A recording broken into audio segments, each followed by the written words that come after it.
Well, hi everyone. My name is Carson Weitnauer, and I serve as the Executive Director for Uncommon Pursuit. And today we're talking about themes and questions from Dr. John Dickson's book, Bullies and Saints. Here's a copy of the book right here. And I think it's fair to say that the Christian church has more than an image problem, that our reputation is in the tank in a lot of different quarters. And this is from the Crusades and the Inquisition to ongoing challenges with issues like racism and abuse. And this is, in Protestant tradition and the Catholic tradition, it doesn't seem that there's a corner of the church that's not been touched by these scandals. And so the institution that Christ purportedly established has a lot to answer for. And so today our topic is, have Christians disproven Christianity? And I'm really excited to welcome Dr. John Dickson, the author of Bullies and Saints, to help us understand and engage these issues. So, John, welcome to the program. We would love to hear a bit about your background and your experience and why you decided to write Bullies and Saints. Thanks, Carson. Well, I'm an Aussie. I don't come from Atlanta. I was born and raised here in a classic Aussie home, which had no religion at all. I'd never been inside a church before I was 16, but I did, as a 16-year-old, come across the Christian faith through a teacher at school, and I found myself captivated by Christ himself. The thing I did in those days was read the Gospels over and over. And it's a great introduction to the Christian faith, the Gospels. It sounds obvious to say it, but there are so many ways you could come into the Christian faith, right? But coming in via Jesus is highly recommended. And I went on from there to sing in a band where I thought I'd invented Christian music. I'd never heard of the Christian bands that were out there in America and so on. And I sang in a band for 5 years full time, and eventually felt that I had the ability to talk to audiences in my musical context, but I was very shallow. And so that's when I turned to academia, and I did a couple of degrees and eventually specialized in ancient history in a state university here in Sydney, and have loved that sort of historical puzzling through about the Christian faith. A major part of what I do is try and make Christ public. That's really been my goal since I was a 16-year-old brand new Christian. Right through the music and the writing and the podcasting and the academia, it is all just one thing for me. I really want to advocate for the Christian faith in public, because there are lots of doubts people have, and this doubt in particular about the moral credibility of the church, whether the church has done more harm than good, or as you put it, have Christians disproven Christianity, is a very live question, and increasingly so. Perhaps 10, 20 years ago, it wasn't a very big question. In fact, 10 or 20 years ago, the more common question was, is Christianity too moral? Just sort of overly righteous. Now, almost the opposite question: is Christianity evil? And it's I've been trying to puzzle through that from the historian's perspective, sort of taking each century from Jesus to today, and puzzling through the degree to which Christians have sung in tune with the melody of Jesus or completely out of tune. And there's lots of stories to tell on either side. Yeah, I found the book very helpful. I was surprised by how honest you were. I expected, even though I know you, I expected sugarcoating. I just expected it, to kind of pull some punches and go soft on Christians. And so it was refreshing to see that you actually just laid it out there and said, hey, this is really bad. And, extensive quotes of awful things that happened or that people have said. And I think the candor was refreshing versus that high ground of, we're the best in the world. You should come be like us. that lament and that sorrow over Christian history, I think was a needed antidote to the current moment. Well, it was John, Jesus who said, "Take the log out of your own eye," right? yeah, you were just You know, following that dictate. yeah, yeah. So I felt a great freedom to do it. Um, I've been criticized by a lot of Christians for being, airing the dirty laundry. Is that an expression you use? Yep. Airing the dirty laundry of the church. But I just think Jesus would do the same. It was Jesus who said, don't fret about the speck in someone else's eye. Look at the log in yours. And he's referring to the disciples, right? So I feel well justified in taking that approach. And the other thing that gives me a freedom to do that is I'm very confident, more confident than I've ever been, that the melody Jesus set down is the most beautiful melody ever sung in history. Mm, And so in a sense, it gives me the freedom to say, the church didn't always sing this melody. Look where they were out of tune here.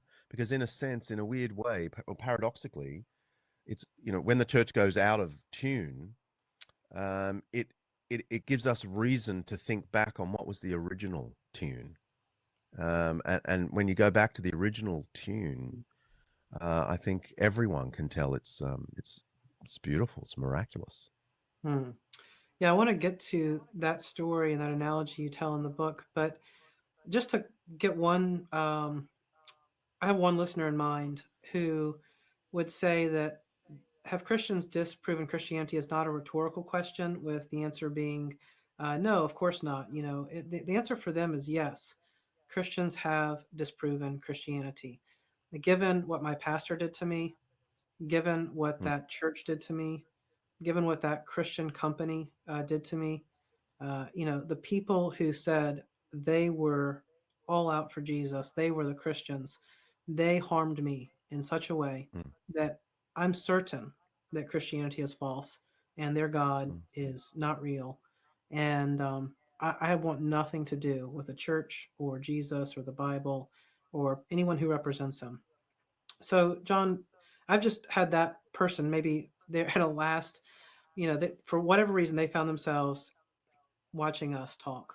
What do you have to say to that person? well, it's entirely understandable. um, I mean, it's like, if you grow up in a family that's been abusive, and you turn your you need to, for survival, turn your face against that family. You've got to get out. It can make you cynical about family per se. Your actual experience has so psychologically formed the idea of family that you can't really think clearly about family per se. And so I think there is a profound psychological dimension that can't be underestimated or dismissed or explained away when people have been hurt by the church. It shatters their view of the church. Has it disproven? I mean, that's different language. Has it disproven the thing itself that we call Christianity? And I think the answer has to be no, because what is the problem with a hateful Christian? Is, can it possibly be their Christianity? Can Christianity be the cause of hateful Christians? Um, Given that, everyone can tell from 100 paces that what Jesus called for was the love of others, the love of enemy, even, which he himself took all the way to the cross. And there's a Mhm. sense in which we're using the original form of Christianity, the love of enemy, to criticize the church. And as soon as you do that, you're underlining the fact that it isn't Christianity per se that is at fault. It is the Christian's departure from the way of love that is at fault. Now, that doesn't resolve the psychological damage done. And I'd almost be happy to say um, Christians can destroy people's perception of Christianity.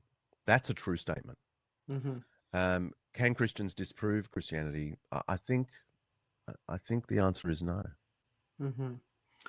Yeah, I mean, I think that that's completely fair. We have to find some way of disentangling, an experience in a toxic church or a toxic relationship with people who, sang songs and read the Bible and did all the were there 6 times a week. And I can imagine. I don't have this experience enough to fully empathize, but I've had some difficult experiences. But if your whole life, your whole childhood was that kind of experience, um, I think it's understandable, as you said, that it's hard to see beyond that whole environment that was Christian Mm. to what you're trying to talk about as really representing the way of Jesus, because all Well, the words. Carson, you could turn it around, right, and say, here's a different person who was raised in a really lovely church that was, involved in the community and cared for one another and avoided arrogance, right? So if that person says this proves Christianity, Hmm. what would we say? We'd say, I'm not sure. It's great that you had that experience, but does it prove Christianity? Well, I don't think we can say it does. And Hmm. and so on the other side of the ledger, bad behavior of Christians doesn't disprove Christianity. It Hmm. just shatters our vision of the good in Hmm. Christianity. Okay. Well, I hope anyone who's in that situation will find that a helpful starting point as we go into some of the points you make in the book. So, a story that had me laughing as I read your book was your attempt to perform Bach's Prelude to Cello Suite Number One in G Major, and I was wondering if you would be so daring as to share that story with us, and how you think that story helps us wrestle honestly with the bad behavior of Christians. Yes, well, of course, I don't play cello, and Neither do I. uh, but I did have two lessons one week, and then I had to film myself attempting the prelude, which is one of the most beautiful, mathematically elegant musical pieces ever composed.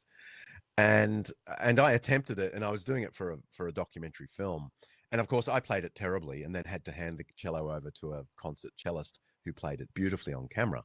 And I was just making the point that you've got to separate between the beautiful composition and the terrible performance. So if you hear me play the cello suites, you might think, you know, what's all the praise of Bach about? It doesn't sound like he wrote a tune at all, right? But that's just my performance. But when you hear Yo-Yo Ma, the great American cellist, play the cello suites, you're listening to something sublime because you're hearing the composition as it was originally designed. And my point is, I guess, obvious that Jesus wrote the most beautiful composition.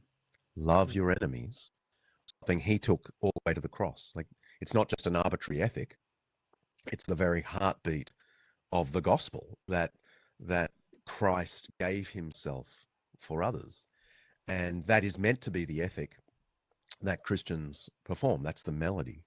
And when Christians have been out of tune, or they've picked up some other tune altogether and played something else, we've got to learn to distinguish between composition performance. Mm. Yeah. John, out of all the stories and examples in your book, I'm wondering if one of the things you learned about church history kind of most reminds you of your performance that day for your film. I mean, where do you feel like the Mm. church kind of was the low spot of church history as you went through the past 20 centuries? It's very difficult to pin it down to one, and so often the low points end up being the high points, because the key thing that I come away with as I study 20 centuries of history is that this original melody has a way of exerting itself right, right at the lowest point. Someone will sort of put up their hand and say, hang on, this is not what we find in the Gospels. Jesus said this, and creates a great reform. And there were reforms throughout the whole of church history, not just the great Reformation of the 16th century, but there were reforms all the way through. So the low points were the high points. And, one low and high point for me, it happens in the 8th century. So we're in the middle to late 700s, okay? And it's France or Gaul, and the very pious king of most of Europe is Charlemagne, right? Charles the Great. And he was a devout Christian, so far as we can tell from his rulings and so on. Loved Christ, but also tried to conquer the Saxons up in the north, sort of North Germany, to bring them under the Christian realm with the sword. And scholars actually refer to this as a Christian jihad, and it really was. He basically said to the Saxons, conversion, baptism, or the sword. You take your pick. He slaughtered thousands and thousands of them. Now, this is a terrible low point. How could the people of the cross, the people who followed Jesus, who gave himself for others, possibly end up thinking it was rational, moral to slaughter people into the kingdom? Right. It's a low point, right? However, and this illustrates the point I was trying to make earlier about reform. There was a church deacon in his royal court called Alcuin, who was from York in England, but was regarded as the smartest man in the world. And Charlemagne had selected him to establish a schooling system throughout Europe. And Alcuin busily, set up schools for boys and sometimes girls, for rich and poor. And there was this sort of renaissance of learning in this period. And we have 2 letters from Alcuin. We still have them in our hot little hands, to Charlemagne, begging him to return to the way of Christ, rebuking him to the degree that anyone could rebuke Charlemagne and live. Alcuin got away with it, wrote a beautiful couple of letters saying that the only way to bring people genuinely to Christ is persuasion, gentle persuasion, he said. Otherwise, if you shove the message down their throat, they will vomit it up, he says. And this had an impact because Charlemagne changed the law about converting people by the sword the very next year. So here is a fine example in the so-called Dark Ages, which I don't think are dark at all, but anyway, in the so-called Dark Ages, where you've got the worst, someone singing a melody that has no relation to the original melody, and then you have a Christian saying, no, that's not the way of Christ. This is the way of Christ. Mm-hmm. And calling people back to the true melody to sing in tune. That pattern happens all the way through Christian history. And in some ways, that's the clue to this dilemma of, is there even a version of Christianity that's reliable, Right. that's true? And I think the answer is yes, because that always seems to be the version that causes reform, that calls people back to Jesus Christ. It's a story I don't think many people even know about, and so it's an interesting one where, again, you see, it seems that one of the challenges is anytime you have someone conflate Christianity with the national self-interest, and then the power of the state gets married to the message of Christianity. I think what comes to mind for a lot of people is what happens just after that story, and you go through it in your book. And we actually have a question about it right now from someone watching. Is that the Crusades always provide an awkward conversation about church history? Is what this person says. So the Crusades still seem to be a sticking point that this is what Christianity devolves into. And what do you make of that? Well, it is a sticking point because, here are the people who allegedly follow the Lord who gave himself for others, going and killing Muslims on the other side of the world and thinking that by killing them, they're saving their own soul. So it is such a profound departure from the way of Christ. I think people are right to raise it. There are ways of defending the Crusades. And there are books out there that do this. Mine is not one of them. But one way of defending the Crusades is to say that Muslims had for a few centuries been conquering all the former Christian lands. They took over what we call Syria and Galilee and Judea and Egypt and North Africa. All of this was Christian, and Muslims just swept through with their armies and conquered them.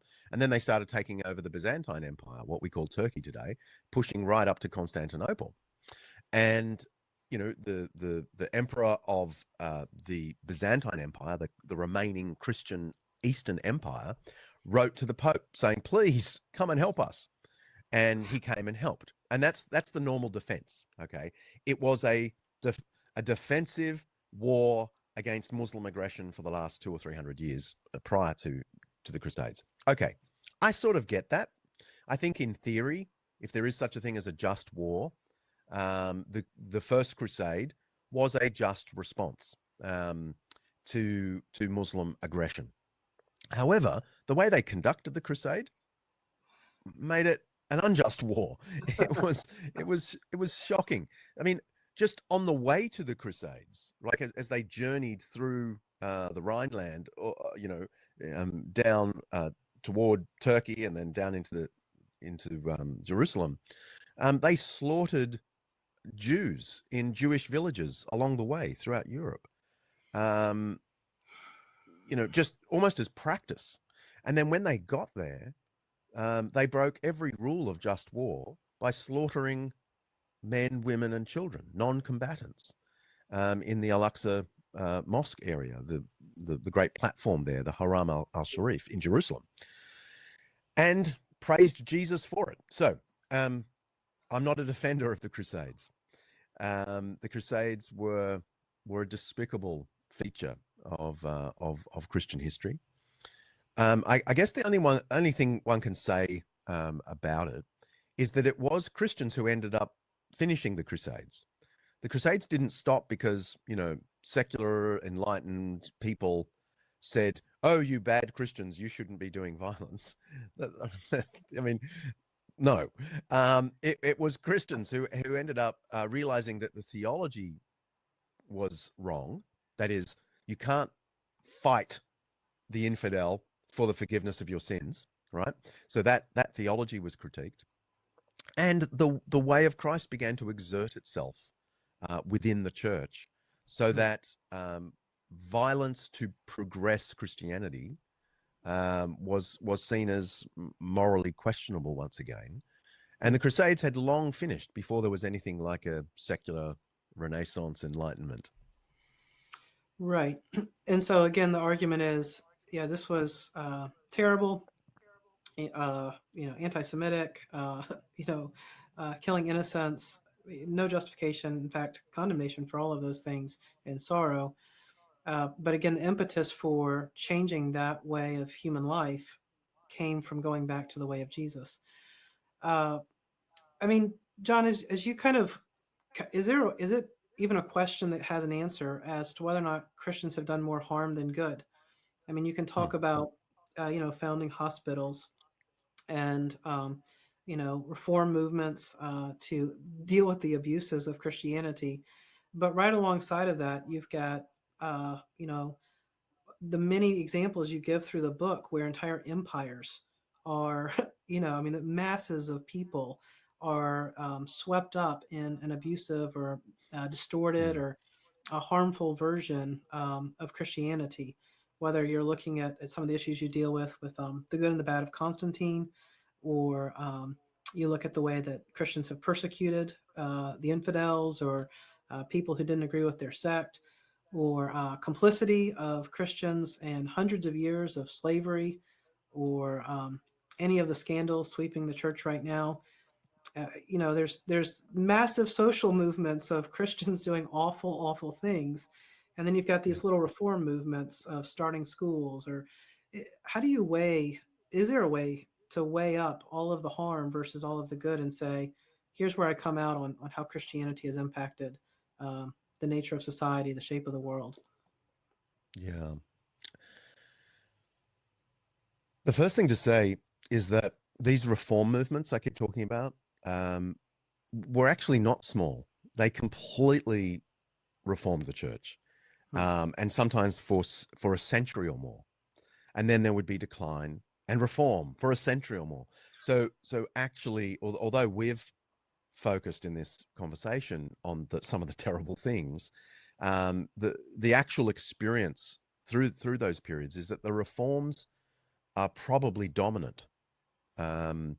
This establishing hospitals, charities for all, education for rich and poor. These things were actually the norms of church life.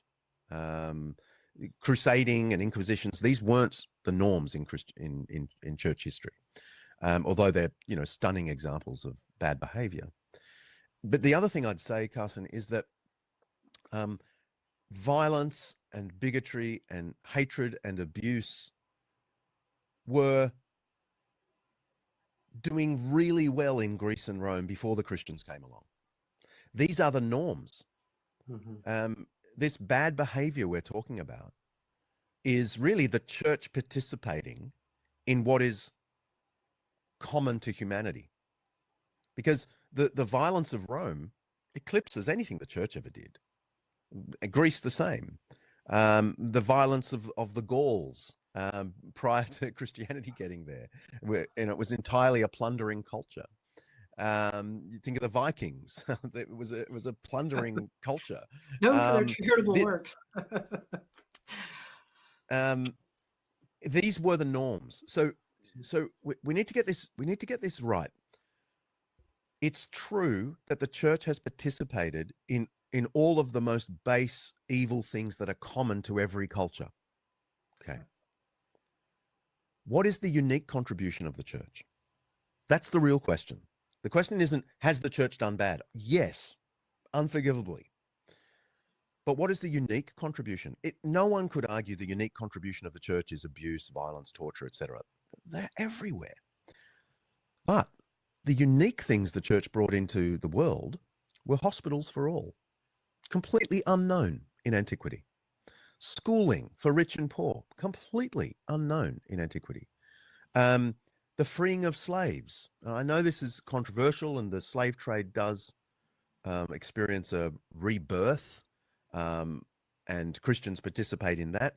But in the ancient world, Christians were the defenders of the slaves and freed slaves. Charities for all, food programs. These were not known in Greece and Rome, but they were given to the Western world by the church. These were the norms of the church. So I don't know if I can answer the question, has the church done more harm than good? But surely the more relevant question is, what is the unique contribution of the church? Because it shouldn't surprise us the church was as evil as the Roman Empire at times, right? Or the Saxon Empire, or the Vikings, or whatever. The thing that is remarkable about the church is not its humanity, not its default to humanity, but the way it lived out the ideals of love and charity and education for all in a way that has now become the assumption of our secular, liberal Western society. Mm-hmm. And the criticisms our secular, liberal, pluralistic friends throw at the church are actually Christian criticisms. These assumptions of equality and compassion and humility, all of these assumptions thrown at the church. Why haven't you been like this? People need to stop and think, why does our world now assume that compassion and charity and equality are good things? Because that wasn't believed in Greece and Rome. It wasn't believed in Gaul or in the Viking Age. So how did they come to be the norms? And the answer is undoubtedly the Christian message that has influenced the church and wider society in a way now, paradoxically. It is these Christian assumptions that form the basis of the attack on the church for not having lived up to those ethical norms. And I welcome it. Like, I'm not saying the secular liberal society shouldn't do that. They should. If God uses them to cause another reformation in the church, I'm up for it. Yeah, I thought that was a very interesting twist towards the end of your book, where you make the argument you've just given to us. And you also, I think you put it like, I don't want to be impolite, but you then have a section where you do go through some of the modern secular ideologies that have led to tens of millions of dead and the Mm. suffering of many others, uncountable numbers of people. And so, if our question is not just to throw grenades at Christianity, but to lament the suffering and to grieve the pain and the hurt that have been caused, um, then yeah, Christianity and Christians fall within that critique, and there's no effort here to try and be defensive about that. But Mm. the reframing of it to the reason this critique is so potent right now is it's actually the ethic of Jesus being, held up as the standard Christians are falling short of. Yep. So, John, would you say that the church right now is in need of perhaps the church in Australia or the church in the U.S., our two contexts, is really in need of a reformation and a revival?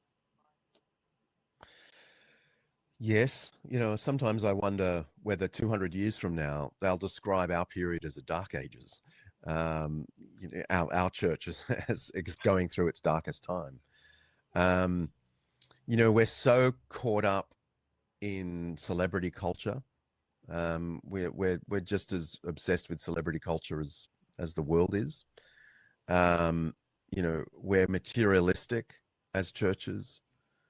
These things really worry me. I say that not as a prophet, but they worry me in me. And yeah, there needs to be a reformation of these things. And part of me wonders whether the current intense criticism of the church around its abuse of power, its alignment with sort of far right politics, its sexual scandals, its celebrity obsession, and so on. I wonder whether these critiques are actually um, the Lord's gift to us to call us back to the beautiful tune, because every criticism that our secular friends throw at us, is valid to a degree. It might be wrong to say the whole church is like that, but it's valid to say enough of the there's enough prominence of these things in church life for us to need to hear these as real critiques. And the final thing I'd say on that is almost a contradiction. The fact is that on the ground, the little local church on the corner is actually trying its best, to serve the poor, to preach the news of Christ crucified and raised again, and loving one another. And so, but that's the untold story that never makes the headlines, and so on. So I don't lose heart at all, because there are little signs everywhere of the beautiful tune. And maybe the big criticisms of the more public church will cause us to default back to the Christian norm, which is humility, love, equality, being a good loser, as well as, proclaiming Christ. Yeah, sometimes when I'm sitting in the little Sunday community at my church home, I think nothing about this would be worthy of the newspaper. Uh, you Yeah. know, People from different political parties loved each other today.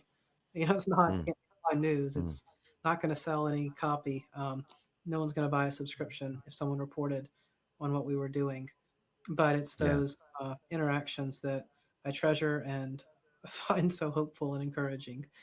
Um, John, and this is what your book isn't a study of how revivals take place or how Reformation happens, but do you glean any insight or recommendations for us to be part of a Reformation in today's time?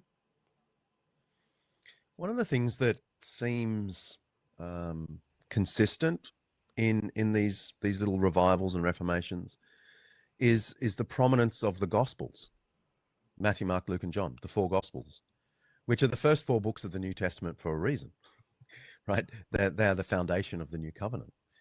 And whether it's Benedict of Cursia or Otto of Cluny, these great reformers who just changed the church for centuries. It was their return to the person of Jesus in the Gospels, which is not at all to downplay Pauline theology or Petrine theology or anything like that. But they realized that the center, the key that unlocks the whole of Scripture is Jesus Christ himself, as told in the Gospels. And when you return to a trust in the Jesus of the Gospels, a love for the Jesus of the Gospels, a dependence on his way, that is where we will be more influenced by Christ than by culture. But where the Gospels are sort of pushed to the side and Jesus fades into the margin, we're going to be far more influenced by culture than by Christ. I think that's a very powerful message. And just to maybe put an exclamation point on that, I remember sitting under a pastor's teaching who decided to do an entire series on the Sermon on the Mount, which I was really looking forward to learn about Sermon on the Mount and what it meant for today's world. Every single message was the exact same.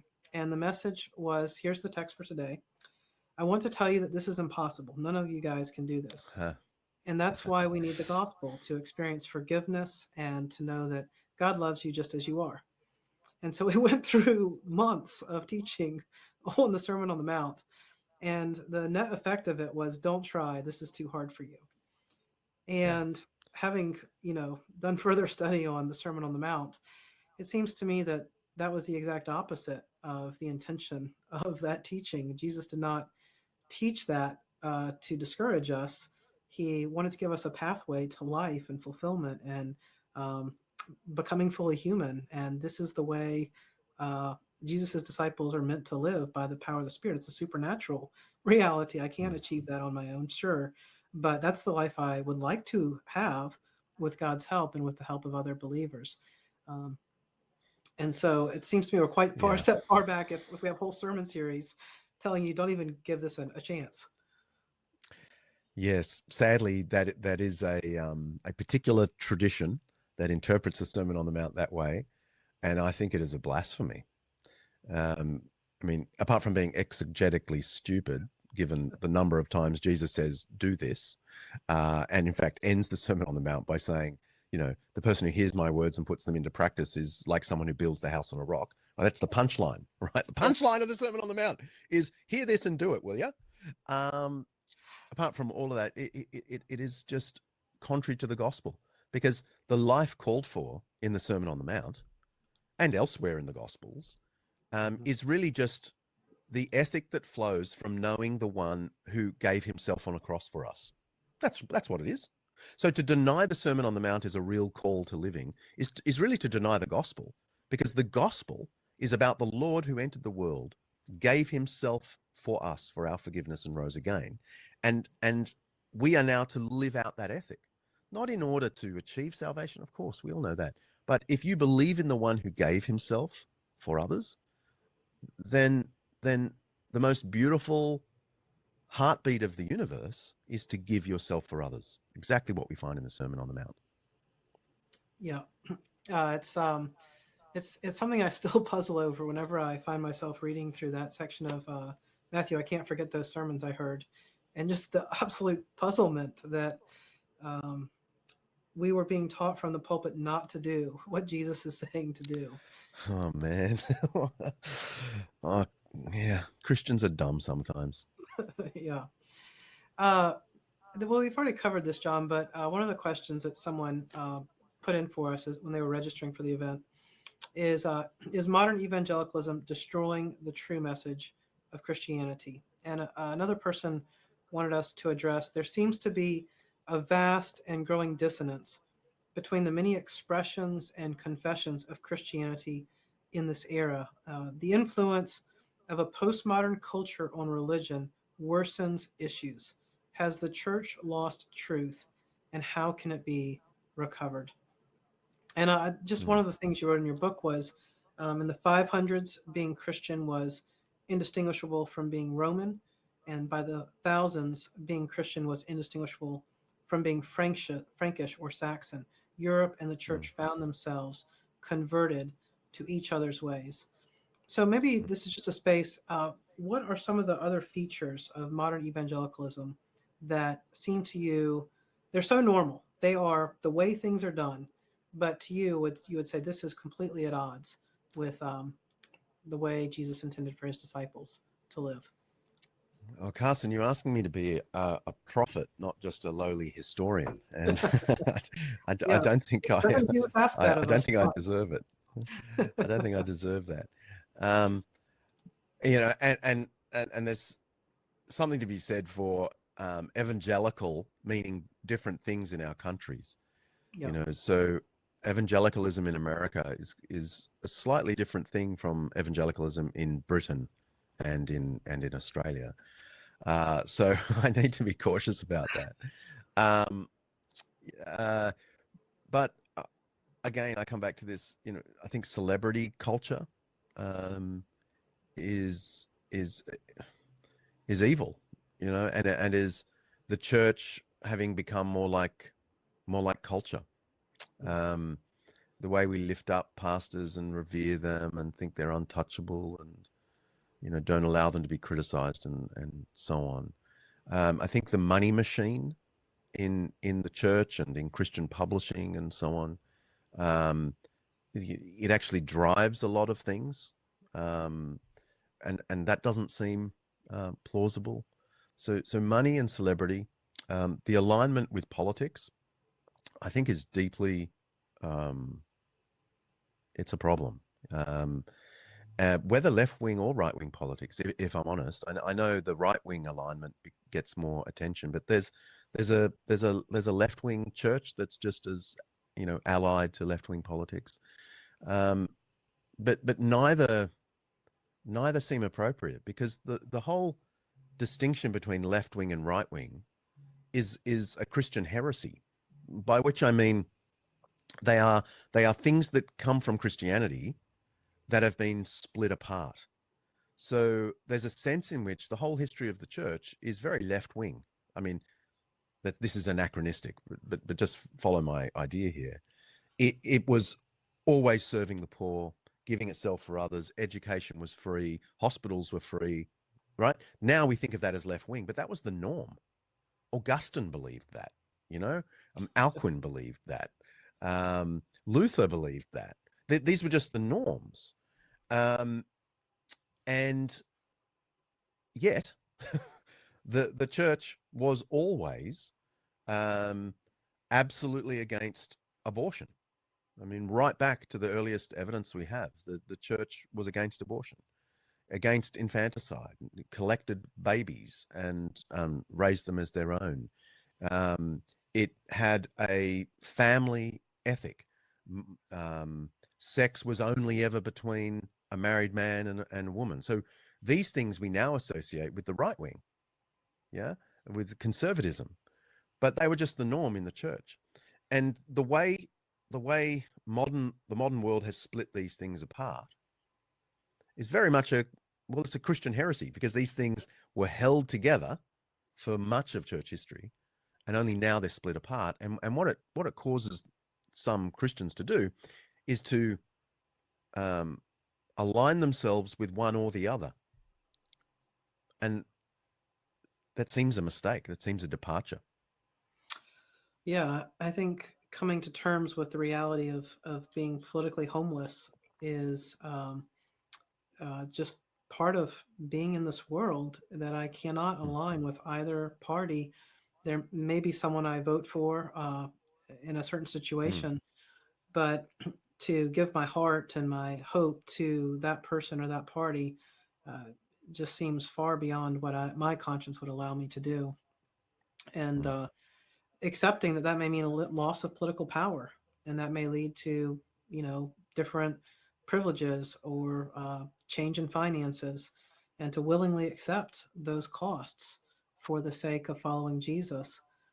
That seems necessary. It seems like almost exciting that we would demonstrate that our commitment is to Christ and not to mm, being on top and having the status and having the money. But it's also frightening and challenging, mm, and whether or not we're prepared for that is going to be the question of reformation. Will we choose reformation or the status quo? John, Yeah. one person when they registered, they said they pointed us to Matthew 7:21, which reads, "Not everyone who says to me, Lord, Lord, will enter the kingdom of heaven, but only the one who does the will of my Father in heaven." And so, is there any comfort in looking at our situation today, or looking through church history and going, maybe these people weren't even Christians? What do you make of kind of separating out the true followers of Jesus from perhaps those who talked about Lord, Lord is Jesus, Jesus, but their words and their lives were a complete contradiction, and perhaps were not part of God's family? Yes, I mean, in theory, that's right. If their life is a complete contradiction of the gospel, um, yes, I would say they weren't Christians. The problem is, um, it's more mixed, and so let's take a crusader, right? Who says they love Jesus and so on. They participated in the first crusade. Maybe they didn't slaughter Jews along the Rhineland, but they did participate in the battle and they killed some Muslims. We would say, that's contrary to the gospel, and yet they were caring for the poor. They were faithful to their wife. They said their prayers. They asked the Lord for mercy. Am I really going to say that person, because they participated in that battle, is not a Christian? Uh, I can't bring myself to do that, because as soon as I do that, I start to think about all of us who maybe are not participating in a violent crusade, but we're materialistic. And Jesus' comments about greed and the neglect of the poor are just as strong as his statements against violence and revenge. And so if I'm going to call those crusaders not Christians, um, I might as well be open to saying I'm not a Christian either, because I own a good salary, I wear nice clothes, I've got too many books, I'm materialistic. So maybe I'm condemned. Um, I'm just a little more kind to the past, um, than your question maybe implies, partly because I'm worried about myself then, right? Um, Right. I just think the best thing is leave them to the Lord, and focus on myself. Keep crying out to the Lord for mercy because of Jesus, and ask Him to change me and reform me in His way, and and let's not get too judgmental. Okay. Yeah. There's a uh, a way of knowing that God is the judge, that does take that burden off of us to evaluate, this one goes to heaven, this one doesn't. That's really not a sorting exercise I'm comfortable with, given my own moral blind spots and limited knowledge and all of those factors. But the other challenge is, once we return to the idea that God is the judge, as you said, well, perhaps there are some things I ought to change about my life and get right with God. And one of the passages that was very uncomfortable to read is where you quote from some of the canon law of the church and what they had to say about the obligations to the poor, and that Yeah. if a man had more than he needed, he was guilty of theft and could be brought up Yep. on charges, and the church would pay for the poor man to have a lawyer to charge Yep. the rich person of theft against him. Yep. Crazy And lefties, right? Yeah. and it's hard to imagine our church hiring a lawyer to enable the poor members of our church to start prosecuting the rich members for Yep. theft. Yeah. Hmm. Yeah, and this was a pretty normal theme in preaching throughout uh, late antiquity and the early Middle Ages, right through to the late Middle Ages. This idea that if you're rich and there's the poor people that you know about, and you're not assisting them, you are a thief. Yeah. So it's pretty full on. Yeah. I think we'll have to each wrestle with that going forward. Yeah. John, one last question we've got in the Q&A here. Uh, what's the connection between Reformation and revival? Does revival come and then there's Reformation, or because Christians are engaging in Reformation, revival comes, or they're too interconnected to tell the difference? How do you tie together Reformation and revival? Hmm.